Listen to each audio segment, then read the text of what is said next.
Las ollas seguían hirviendo en la estufa cuando Rodrigo tiró la silla hacia atrás con tanta fuerza que mi hija pegó un grito desde su cuarto. Llevábamos 20 minutos discutiendo por lo mismo de siempre.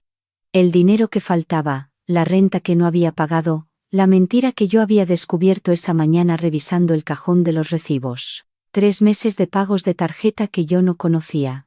Deudas que él había acumulado en silencio mientras yo hacía malabares con mi sueldo de auxiliar de enfermería, para que no nos faltara nada a mi hija y a mí. Le pregunté por qué. Solo eso. Y esa pregunta bastó para que se convirtiera en otra persona. Me dijo que yo era una amargada, que vivía vigilándolo, que lo asfixiaba con mis exigencias. Que si tan lista era, que me buscara la vida sola. Lo dijo sin gritar, que eso era lo peor, con esa voz baja y fría que me helaba más que cualquier grito. Después entró al cuarto de Sofía, que tenía 7 años y seguía llorando, y le dijo que se pusiera los zapatos porque salían. No entendí hasta que vi la maleta pequeña, la de los viajes de fin de semana, que él mismo llenó con ropa de las dos sin preguntarme nada. Me tomó del brazo, no con violencia, sino con esa firmeza calculada de quien ya tomó una decisión y no piensa discutirla. Sofía me miraba desde el pasillo sin soltar su mochila de unicornios, con los ojos muy abiertos, esperando que yo le dijera que todo estaba bien. No pude decirle nada. Bajamos los 4 pisos en silencio. Él cargó la maleta hasta el coche y nos dejó subirme a las 2 al asiento trasero como si fuéramos pasajeras de un taxi que no habíamos pedido. Condujo 20 minutos sin decir una sola palabra, con la mandíbula apretada y la mirada fija en el parabrisas. Sofía se aferró a mi brazo durante todo el trayecto y yo le apreté la mano fingiendo una calma que no sentía por dentro. Frenó frente al Parque Revolución, el que está cerca de la estación del metro, justo donde los puestos de fritangas empiezan a cerrar al atardecer. Era martes. La gente pasaba caminando rápido, con prisa de quien tiene a dónde llegar.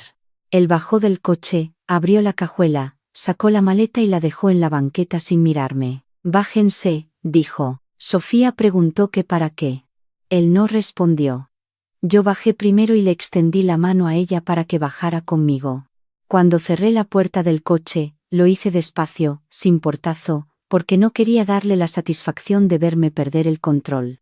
Él se subió, arrancó, y se fue. Así, sin más.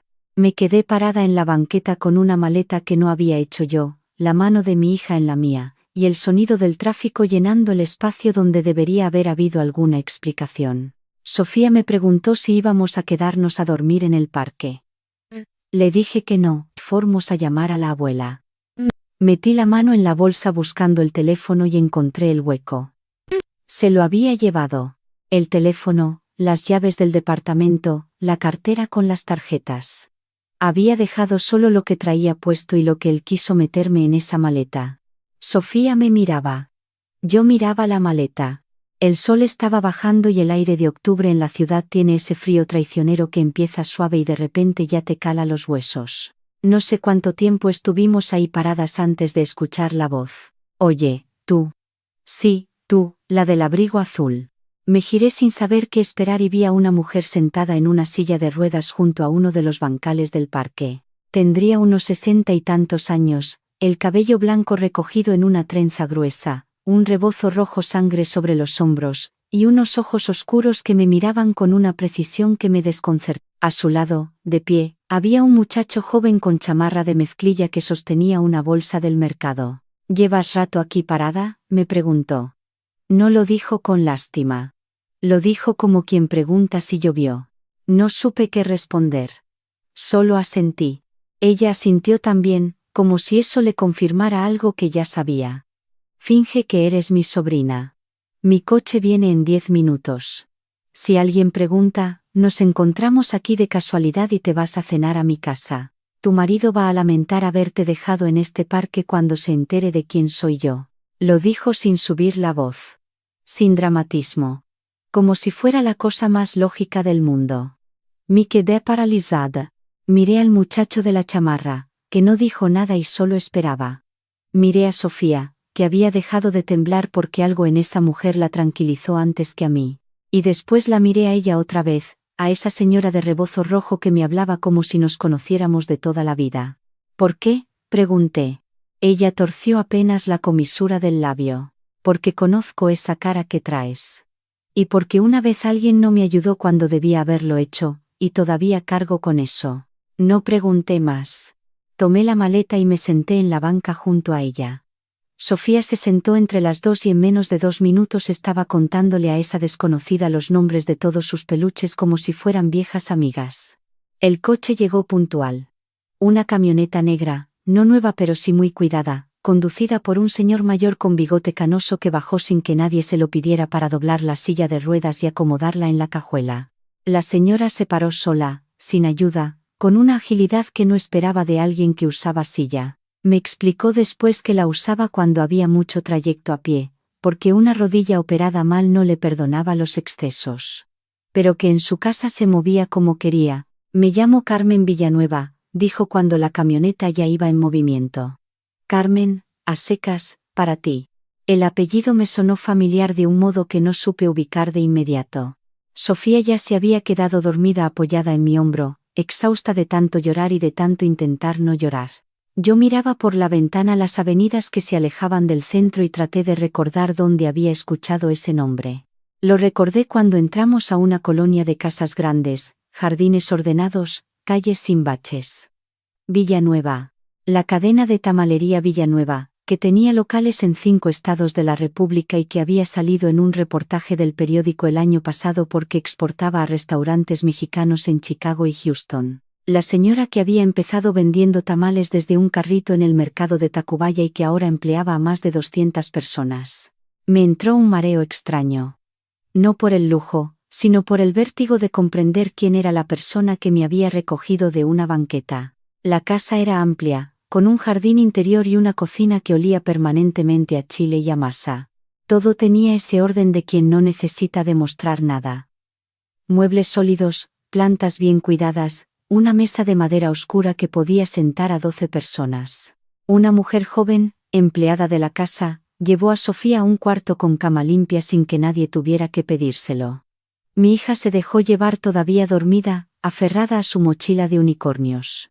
Carmen se sentó frente a mí en la mesa de la cocina y puso entre las dos una taza de atole de guayaba que humeaba. No dijo nada por un momento. Solo dejó que el silencio se acomodara entre las dos como algo que no pesaba. ¿Cómo te llamas?, preguntó. Valentina, dije. Valentina Reyes. ¿Cuántos años llevas con él? 9, respondí. Y la palabra me supo a algo rancio que no había querido probar antes. Ella asintió lentamente, como contando algo en su cabeza. ¿Te ha golpeado? No, dije, y era verdad. Rodrigo nunca había levantado la mano. Sus armas eran otras, el control, el silencio castigador, la humillación dicha en voz baja para que nunca sonara tan grave como era. Carmen me miró un momento más antes de decir, entonces todavía no saben que el daño que no deja moretones es el que más tarda en sanar. Porque ni tú misma puedes señalarlo. Esa frase me abrió algo por dentro. Quise responder pero el nudo en la garganta no me lo permitió. Solo apreté la taza entre las manos y dejé que el calor del atole me sostuviera un poco. Esa noche dormí en un cuarto silencioso, con sábanas que olían a lavanda y sin el ruido del televisor que Rodrigo siempre dejaba prendido hasta la madrugada.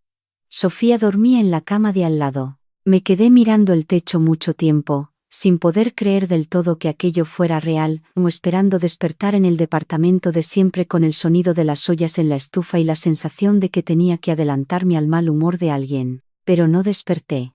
Y a la mañana siguiente, cuando el sol entró por la ventana, lo primero que sentí no fue miedo. Fue una calma rara, como la de después de una tormenta larga. Carmen me dio espacio los primeros días. No me interrogó, no me pidió explicaciones, no me trató como a una visita incómoda ni como a un proyecto de rescate. Me trató como a alguien que simplemente estaba ahí, y eso era suficiente. Sofía fue al colegio desde el tercer día, porque Carmen llamó a la directora de la escuela más cercana y arregló el traslado temporal en una sola conversación. No me preguntó si podía hacerlo. Solo me dijo que ya estaba hecho y que si quería cambiar algo, lo cambiábamos. Empecé a ayudar en la cocina porque no sabía cómo estar sin hacer nada. La cocinera de la casa, una señora de Oaxaca llamada Esperanza, me enseñó a hacer el mole negro de su tierra con una paciencia de maestra que no juzga sino enseña. Carmen me observaba desde su silla, con ese rebozo rojo que parecía no quitarse nunca, y a veces decía cosas cortas que se quedaban dando vueltas en mi cabeza por horas. Un día me dijo: una mujer que sabe cocinar con cuidado puede hacer cualquier cosa con cuidado. Y el cuidado es la mitad del talento. No entendí del todo en ese momento. Lo entendí después. Fue una noche, cuando Sofía ya dormía y la casa estaba en calma, que Carmen me contó. Lo hizo sin que yo preguntara. Se sirvió un poco de mezcal, me ofreció otro poco a mí, y empezó a hablar como quien saca algo que lleva mucho tiempo guardado en un cajón cerrado. Me casé a los 22 años, dijo. Él era mayor, con dinero, con palabras bonitas. Yo era una muchacha del mercado que vendía tamales con mi mamá desde los 12 años y creí que ese hombre me estaba ofreciendo otra vida. Se quedó callada un momento, sosteniendo el vaso con las dos manos. Me la ofreció, pero no era la que yo pensaba. Era su vida, con sus reglas, sus horarios, sus humillaciones. Un día discutimos porque yo quería volver al mercado a ayudar a mi mamá. Él dijo que ninguna esposa suya iba a pararse detrás de un puesto de tamales como India. Esa fue la palabra que usó.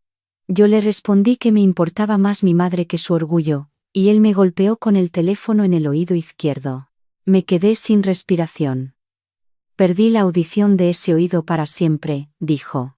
En el derecho me quedó un zumbido que no se va. Uso audífonos desde los 30 años. Mucha gente no lo sabe porque aprendí a leer los labios mejor que cualquiera y porque no pienso cargar con la vergüenza de lo que él hizo. ¿Qué pasó con él?, pregunté en voz muy baja. Carmen apoyó el vaso en la mesa. El hígado, dijo. Solo eso. Y luego añadió: la vida no necesita que le pidamos venganza. Ella sola se organiza. Esa noche no pude dormir de otra manera.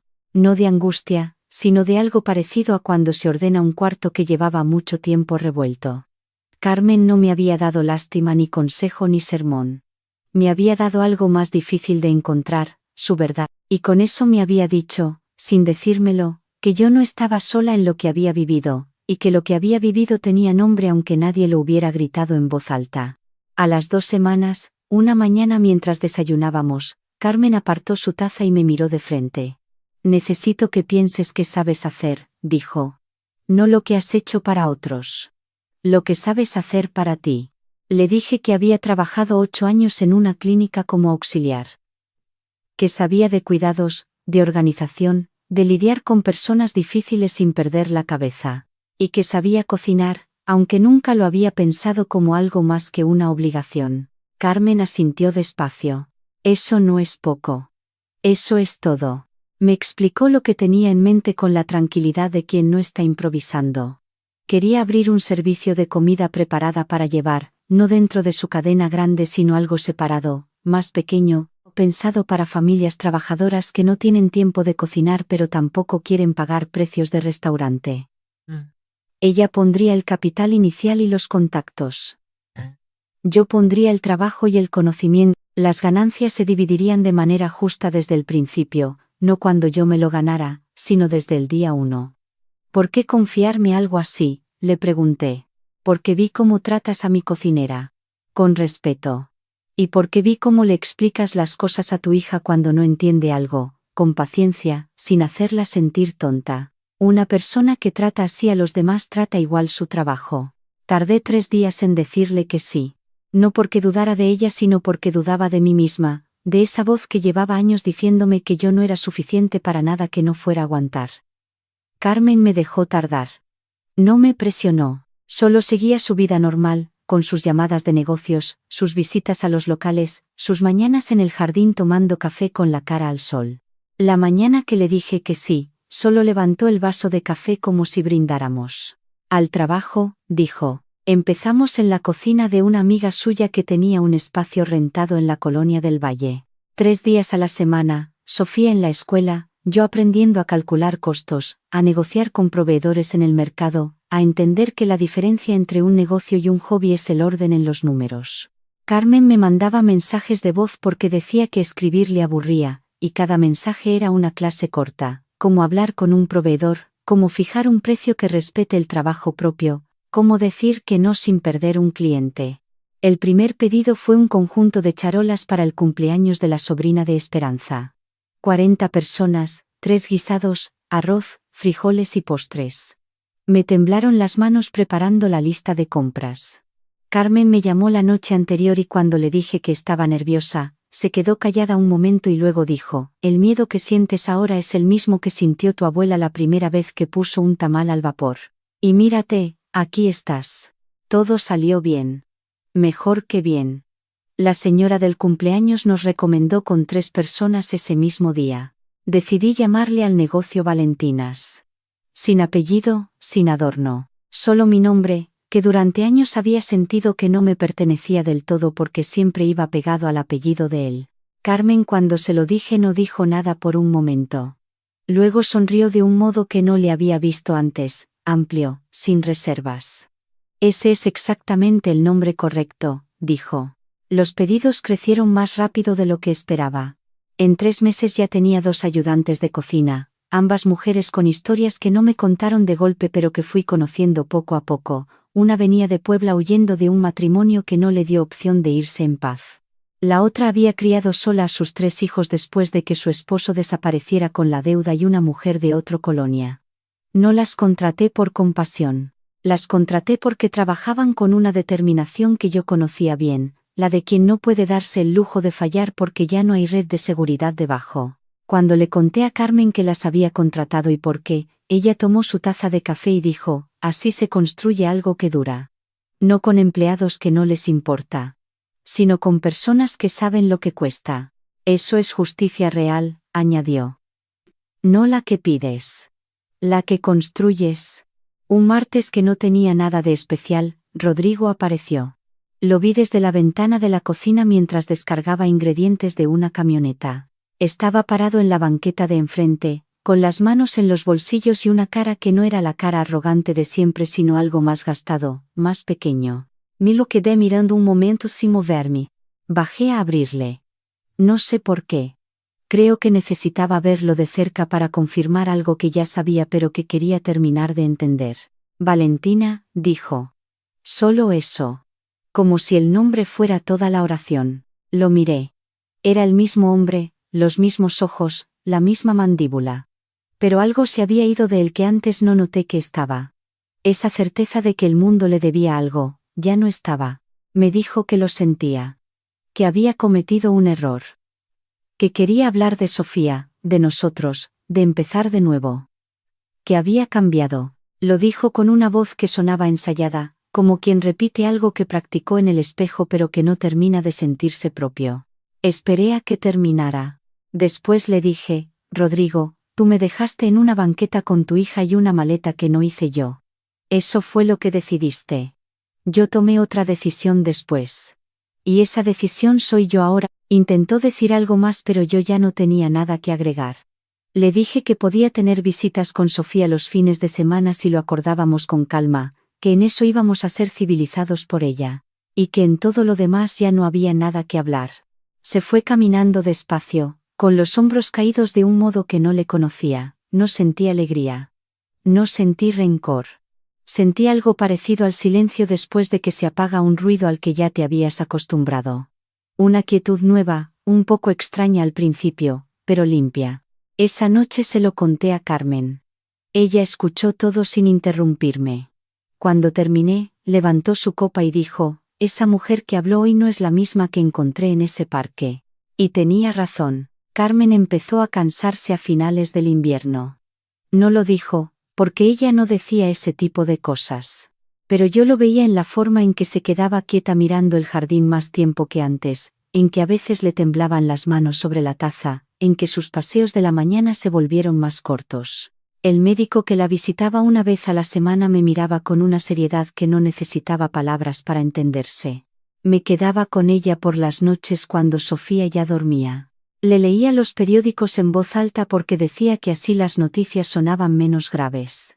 A veces me contaba historias de cuando vendía tamales con su madre en el mercado de Tacubaya, el frío de las madrugadas, el olor del vapor de la vaporera grande, las clientas que llegaban antes de las 6 a llevarse su docena para el desayuno.